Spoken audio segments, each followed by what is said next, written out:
નમસ્કાર ખેડૂત મિત્રો, ખાસ કરીને મરચી પકવતા ઘણા બધા ખેડૂતોના મારી પર ફોન આવે છે, કારણ કે હવે શરૂઆત મરચીની વાવેતરની શરૂઆત થઈ ગઈ છે, રોપવાની કે બીજ મૂકવાની.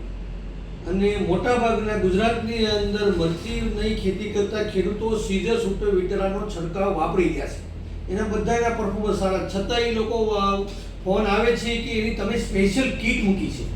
તો હવે કીટના ફાયદા શું છે અને ગયા વર્ષે કેવા ઉત્પાદન આવ્યા હતા ખેડૂતોને જાણવું છે. એટલે ગયા વર્ષે જે મરચીની અંદર અમારી સ્પેશિયલ કીટનો ઉપયોગ પહેલેથી છેલ્લે સુધી કરાયો હતો, શાકભાજીમાં મરચીમાં, એમાં ખાસ કરીને 50 થી 80 મણ જેવા કપાસના મરચીનું ઉત્પાદન લીધું હતું, સૂકા મરચાનું. પ્લસ મોટાભાગની મરચીઓ ફેલ ગઈ હતી. સીઝર સુપર વિટારા વાપરતા એને મરચીની કુકડવા નહોતો આવતો, પણ જેમ કહેવાય ને બેસ્ટ પરફોર્મન્સ આવવું જોઈએ એ ઘણી વખત ઓછું આવતું હતું. તો અમે ખાસ ખેડૂતને આગ્રહ કરીએ છીએ, જો તમારે મરચીની બેસ્ટ ક્વોલિટી પકડવી છે, સારા ભાવ લેવા છે, વાયરસથી મુક્ત રાખવો છે, સ્ટાર્ટિંગથી એનો વિકાસ કરાવવો છે, છોડનો મોસ્ટલી વધુ વિકાસ થશે તો ખૂબ મરચાનું ઉત્પાદન લઈ શકાય છે. એટલે કે જોખમથી ટળી શકશે અને આપણે ગમે ત્યારે ઉકળવાની દવા મારી અને સારી રીતે નિયંત્રણ કરી શકીએ. તો પાયાની અંદર જે આપણી જમીનની અંદર ફૂગ લાગે છે, જીવાત લાગે છે, નિમેટોડ લાગે છે, એને બેક્ટેરિયા લાગે છે, એને કંટ્રોલ કરવું જરૂરી છે. એના કારણે વાયરસ આવવાના ચાન્સીસ ખૂબ વધારે છે. મૂળિયા ડેમેજ થાય એટલે વાયરસ ચાન્સ લાગતા હોય. તો એના માટે આ ડે લાઇટની દર વખતે અમે ભલામણ કરીએ છીએ. 1 એકરમાં મરચીનું બીજ રોપો કે રોપો ત્યારે એનું ખાસ ડ્રેન્ચિંગ કરી નાખવું. એનાથી બેક્ટેરિયા અને એન્ટી ફંગસ તરીકે, એન્ટી બેક્ટેરિયા તરીકે કામ કરશે કે ફંગસ કે ફૂગ લાગવા દેશે નહીં. સાથે એનપીકે જે ન્યુટ્રિશન છે એ પ્રોપર મળી શકશે. એટલે એનાથી ગ્રોથ, વિકાસની ફૂટ ખૂબ મળશે, જમીનનો સુધારક કરી શકે. આ બંનેનું ફૂડ મટીરિયલ એટલે કે ઓર્ગેનિક કાર્બન ઉર્જા, આનો 500 મિલી 250 આ એક પેકેટ, આ ત્રણેય છે 1 એકરની અંદર શરૂઆતમાં ડેન્સિંગ કરી નાખવું જરૂરી છે, જેથી કરીને ઉગતી મરચી છે જબરજસ્ત નીકળશે, વિકાસ થશે, ફૂટ આવશે, વાયરસ આવવાના ચાન્સ નથી.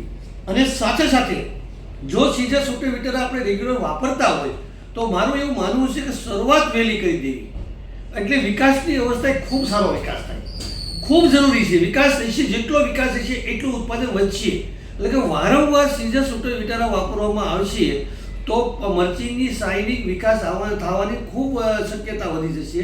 આગળ જતા ફરીને મરચીની અંદર આંકડા સારા બેસી શકે, મરચી ડેમેજ ન થાય, ક્વોલિટી પાકે, અને જેટલા આંકડા બેઠા એટલું મરચું પ્રોપર ડેવલપ. એના માટે એક માઇક્રો ન્યુટ્રિશનની જરૂરિયાત હોય છે, કારણ કે જ્યારે ક્લાઇમેટ વાતાવરણ બદલે છે ત્યારે મરચી સ્ટ્રેન્થમાં આવી જતી હોય છે, રોકાઈ જતી હોય છે, અથવા ટર્નિંગ લઈ લેતી હોય છે. એ ટર્નિંગ મુખ્ય માઇક્રો ન્યુટ્રિશનની ડેફિશિયન્સીને કારણે રહેતી હોય છે. એનાથી ફંગસ, ફૂગ અને તમામ જીવાત લાગતી હોય છે. તો તમારે તમામ જીવાતને, ફંગસને, ફૂગને બિલકુલ લાગવા દેવી નથી. વાતાવરણમાં ફેરફાર થાય એની સામે સહનશક્તિ વધારવી છે તો હંમેશા 7 સ્ટારનો ઉપયોગ કરવો. 7 સ્ટારની અંદર અતિ માઇક્રો ન્યુટ્રિશન પડેલા છે, સાથે એની અંદર એન્ટી ફંગસ, એન્ટી બેક્ટેરિયા અને પોષક તત્વોથી ભરપૂર છે, જેથી કરીને કોઈ પણ જંતુનાશક દવા સાથે આ 7 સ્ટારની વપરાશ સાથે થશે તો આગળ જતા કોઈ પણ જીવાત આવવાના ચાન્સ ઘટશે, ફ્લાવરિંગ કરવાના ચાન્સ ઘટશે, ક્વોલિટી પાકશે, અને જેમ કહેવાય ને કે બ્લેક થ્રિપ્સ આવવાના ચાન્સીસ ખૂબ ઘટી જશે. કારણ કે જે ફોટોસિન્થેસિસથી ગ્રીન મટીરિયલ બની ગયું છે એ એકદમ એમ કહેવાય કે પ્રતિકારક શક્તિ વધારતું રસાયણ બનશે. જેટલી પ્રતિકારક શક્તિ રસાયણ વધશે એટલી મરચીની અંદર કોઈ પણ રોગ જીવાત આવવાની શક્યતા નહીં રહે. એટલે ભલામણ છે કે સીઝર સુપર વિટારા તો વાપરી રહ્યા છો, એની વારંવાર વાપરવી, જરૂર પડે તો આમનો ત્રણેયનો છંટકાવ અમુક આત્રે કરવો જરૂરી છે. સાથે મરચીની અંદર વધારે ઉત્પાદન લેવું છે તો ઓગણી ખાતરના 1 થી 60 દિવસમાં 2-4 વખત છંટકાવ થઈ જાય. ત્યાર પછી 05234 છે, 050 છે, આવા ગ્રેડનો કેલ્શિયમ છે, નાઇટ્રેટ છે, આવા ગ્રેડની વપરાશ સતત કરતા રહીશું તો આપણા મરચીની અંદર 20 થી 30% કરતાં વધારે ઉત્પાદન આવવાની શક્યતા છે.